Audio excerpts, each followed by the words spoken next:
Ամենայն հայոց բանաստեղծ Հովհաննես Թումանյանի ծննդյան օրը Հայաստանում նշվում է որպես գիրք նվիրելու տոն։ Օրը, որը կարող է լինել իսկապես լուսավոր եւ մտերմիկ, տարիների ընթացքում ձեռք է բերել հակասական երանգներ։ Անտարես հրատարակչության տնօրեն Արմեն Մարտիրոսյանը համոզված է. գաղափարը գեղեցիկ է, բայց իրագործումը հաճախ ձևական։ Դպրոցներում ասում են պարտադիր պիտի գիրք բերեք,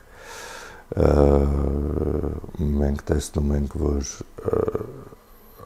այս տարվա նվերների մեջ նախորդ տարվա գրառումներ կան, գրքերը բացված չեն ընթերցվում։ Հրատարակիչը հիշեցնում է Ռեյ Բրեդբերիի հայտնի միտքը. գիրք այրելը սարսափելի մեծ հանցանք է, բայց ավելի մեծ հանցանք է գիրք չկարդալը, եւ հավելում. մենք ամեն ինչ անում ենք, բացի կարդալուց։ Վիճակագրությունը ըստ նրա խոսուն է։ Հայաստանում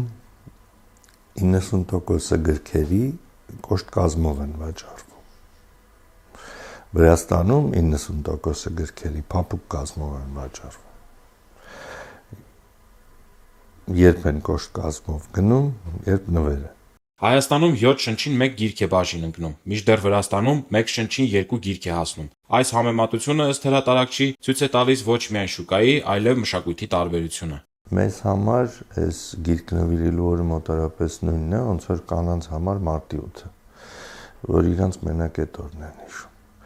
Իսկ գիրքը հենց ես տղամարդու տեսանկյունից ասեմ, կնոջ նման է։ Գիրքը կարիք ունի թերթել, վերաթերթել, ընթերցել, շուռ տալ, սիրել, գուրգուրել, հետդ ամեն տեղ տանել, հոտ քաշել։ Բայց մենք սահմանափակվում ենք այս մի օրով եւ համարում ենք մեր պարտքը կատարված։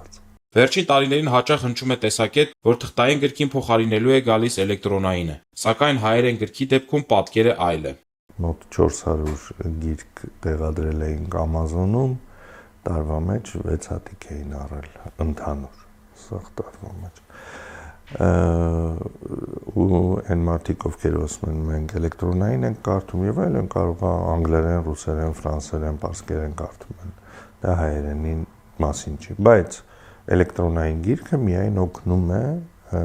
թղթե գրքին։ Ընթերցանության մշակույթի հիմքը ըստ հրատարակչի ընտանիքն է։ Եթե երեխան մեծանում է անգիրք տան մեջ,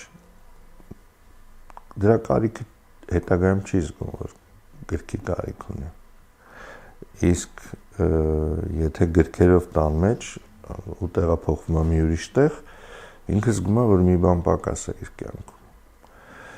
Շատ կարևոր է ընտանիքի դաստիարակությունը։ Եթե ծնողները չեն կարդում, հույս մի ունեցեք, որ երեխան կկարդա։ Նրա համոզմամբ ընթերցումը զարգացնում է ոչ միայն լեզուն, այլև մտածողության կարգապահությունը։ Հարցը թերևս տոնի ձևաչափի մեջ չէ, այլ մեր առօրյայում։ Եկեք հիշենք մենք վերջի անգամ երբ ենք այցելել գրախանութ։ Ունդակ մնա 20 րոպե, էլ չեմ ասում մի ժամ, 2 ժամ մնացել։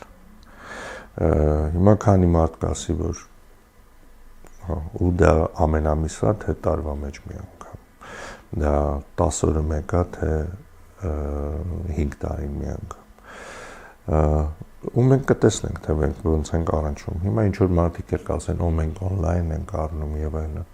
Հա, on-line շուկա կա, դա մոտավորապես մի 20% կազմում։ Նարինե Ղուկասյան, Մանուել Ստեփանյան, Քերոբ Խաչատրյան, Ռադար Արմենիա։